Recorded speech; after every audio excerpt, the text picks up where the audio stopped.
Assalamualaikum warahmatullahi wabarakatuh. Perkenalkan teman-teman semua, hari ini nama saya Minarisa akan melakukan pemeriksaan fisik yaitu antenatal care. Antenatal care sendiri adalah pemeriksaan fisik head to toe pada ibu hamil dengan tujuan untuk melakukan pemeriksaan pada ibu hamil untuk menilai kesehatan ibu hamil dan juga perkembangan janin. Alat yang digunakan dalam pemeriksaan AIC yaitu yang pertama adalah meteran atau pita pengukur, kemudian ada tensi dan Doppler, kemudian ada sarung tangan, gel untuk pemeriksaan menggunakan Doppler, dan juga Linex.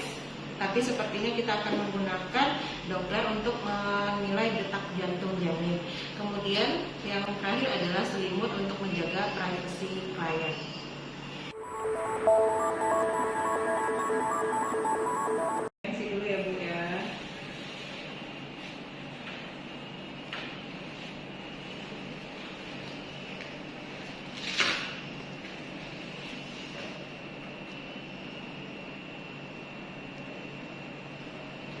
Sambil menunggu tensinya, Ibu masih ingat HPHP-nya kapan?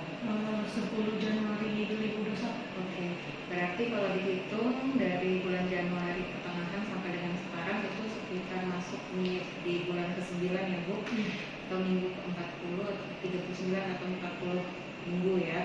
Nanti kita akan penimbangan berat badan, habis ini sama tinggi badan dan pemeriksaan dari kepala sampai dengan kaki ya.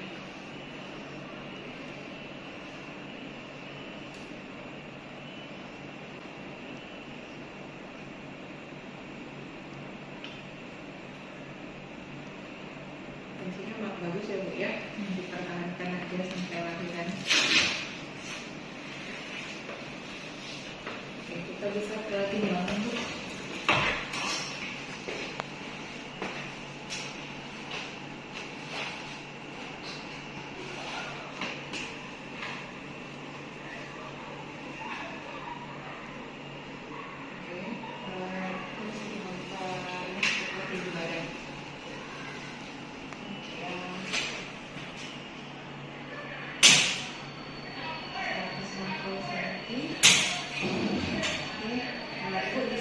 Di pinggir tempat ini.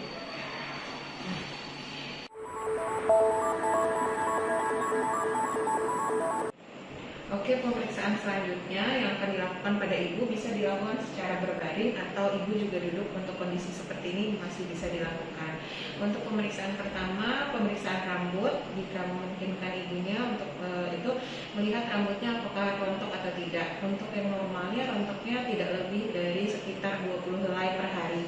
Jadi ibu kalau misalnya rambutnya masih ada yang rontok cuma beberapa, itu masih normal. Selanjutnya adalah pemeriksaan wajah. Biasanya di wajah ibu hamil itu normal jika muncul ada bintik-bintik hitam atau yang disebut dengan topeng kehamilan muncul seperti itu karena pengaruh hormonal, timbul kayak flat-flat di wajah. Kemudian juga yang harus diperhatikan adalah untuk melihat konjungtiva pada ibu hamil. Maaf ya Ibu ya, dilakukan seperti ini, melihat apakah bagian bawahnya itu kemerahan atau pucat. Jadi yang baik adalah yang agak kemerahan menandakan kalau ibunya tidak mengalami anemi. Kemudian daerah hidung, ibu bisa buka mulutnya sedikit Bu untuk melihat kelengkapan gigi. Ibu kelengkapan gigi ada perdarahan gusi dan sebagainya. Biasanya ibu hamil mengalami perdarahan gusi pada kehamilan itu normal. Kadang-kadang terjadi, jadi disarankan kepada ibu hamil untuk menggunakan sikat gigi yang sikatnya lunak ataupun lembut di gusi. Selanjutnya adalah menyampaikan pada ibu juga kalau kebutuhan kalsium pada ibu hamil meningkat selama kehamilan karena ada perkembangan janin yang membutuhkan banyak kalsium. Setelah dari area kepala, telinga juga diperiksa, kita ke area leher. Di area leher kita bisa meraba vena jugularis, ada pembesaran tiroid atau tidak. Jika semuanya normal, kita akan turun ke area dada. Di dada kita untuk di pasien kita bisa buka bajunya, kemudian melihat kesimetrisan payudara dan melihat perkembangan ataupun warna dari areola. Biasanya pada ibu hamil juga terjadi hiperpigmentasi areola karena pengaruh hormonal. Selain melihat hiperpigmentasi tersebut, kita juga bisa melihat kebersihan area payudara, karena penting untuk ibu hamil menjaga kebersihan karena dia akan menyusui setelah melahirkan nanti.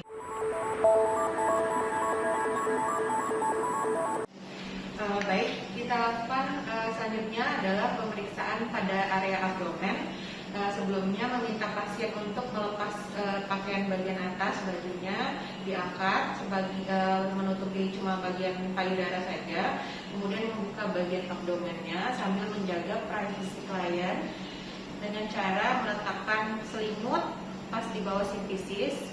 Kemudian dengan begitu kita bisa menilai bagian abdomen dari ibu hamil tersebut, adakah ada strie atau terjadi pelebaran dari kulit dari kehamilan tersebut. Kemudian ada linia gravidarum yang dari simpisis terus naik sampai ke pusat dan seterusnya sampai ke atas. Kemudian selanjutnya jika sudah menilai kebersihan dan lain-lain, kita akan mempersiapkan diri untuk melakukan manuver Leopold. Manuver Leopold itu terdiri dari 4 tahapan, ada Leopold 1, 2, 3, dan 4. Yang pertama yang dilakukan adalah untuk melihat tinggi fundus uteri dengan cara sebelumnya kita ambil pita pengukur dulu dengan cara melakukan seperti masase atau mengurut sedikit dari perut ibu hamil menggunakan kedua tangan seperti ini, memijat sampai menemukan tinggi fundus seperti ini. Kalau sudah menemukan tinggi fundus, kita bisa menilai apakah berada di bawah prosesus sifoideus berapa jari. Biasanya untuk masuk usia 9 bulan itu berada 3 jari di bawah prosesus sifoideus. Kalau misalnya sebatas pusat ini biasanya berusia 6 bulan. Nah, jika sudah berada seperti ini, misalnya 3 jari di bawah prosesus sifoideus, mengambil pita pengukur, letakkan nolnya di atas, sejajar dengan pusar, kemudian ditarik sampai dengan simpisis pubis. Nah, dengan begitu kita bisa mendapatkan berapa tinggi fundus uterinya.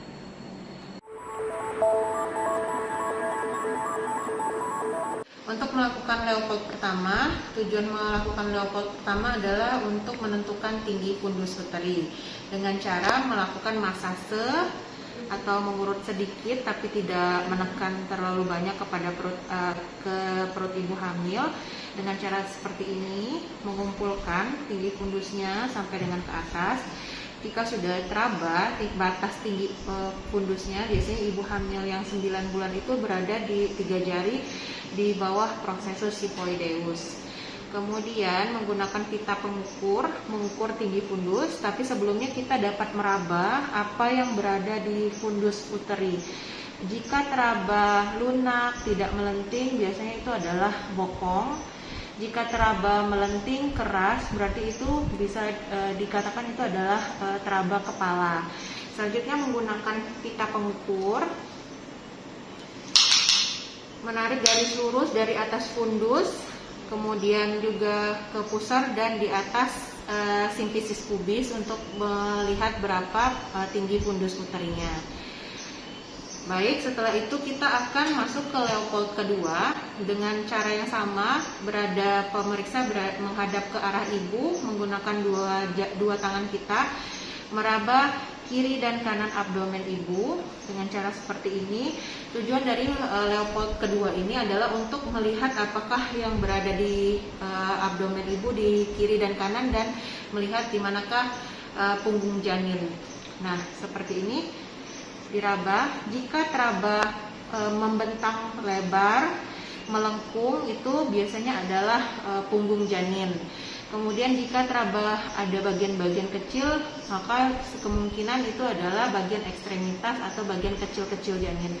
Jika bisa dilihat di sini, misalnya di sini adalah punggung janin, maka bisa dilakukan pemeriksaan DJJ atau denyut jantung janin dengan menggunakan alat yaitu Doppler. Menggunakan gel terlebih dahulu dengan mengoleskan gel di bagian punggung di sini, kemudian menghidupkan alat Dopplernya, kemudian meletakkan bagian sisinya ke perut ibu sambil meraba atau mencari BJJ janin seperti itu.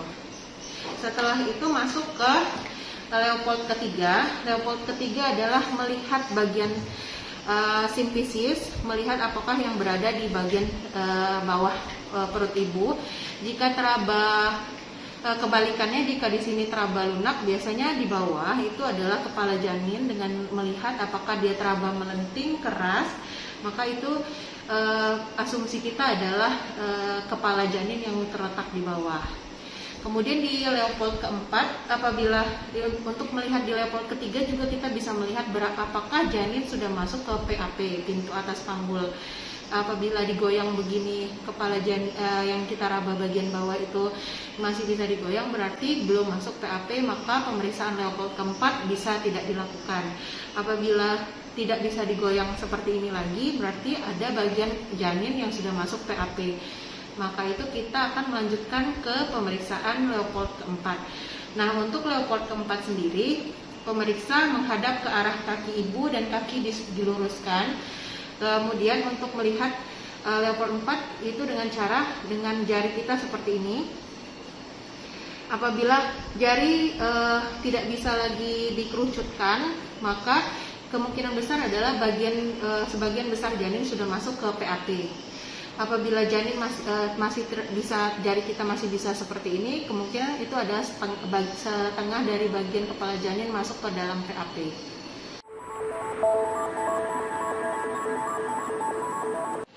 Setelah melakukan pemeriksaan di bagian abdomen, kita akan turun ke bagian bawah, yaitu bagian genital. Di bagian genital kita bisa menilai kebersihan bagian genitalnya, baik dari labia mayora dan minora. Kemudian juga untuk menilai adakah perubahan dari pigmentasi. Biasanya pada ibu hamil akan sedikit menggelap karena terjadi hiperpigmentasi.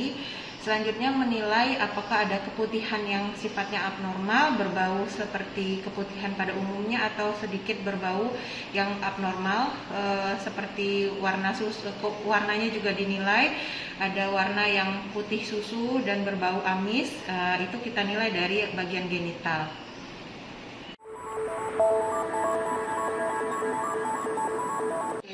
Kemudian kita akan melakukan pemeriksaan di bagian ekstremitas. Di bagian ekstremitas bawah, yaitu kaki, kita akan memeriksa bagian bawah sini, di bawah betis belakang, akan melihat varises di belakang. Biasanya pada ibu hamil itu muncul varises. Yang berikutnya adalah melakukan pemeriksaan refleks patella. Yang dilakukan menggunakan hammer refleks untuk melihat refleks patella pada ibu hamil. Nah, seperti itu.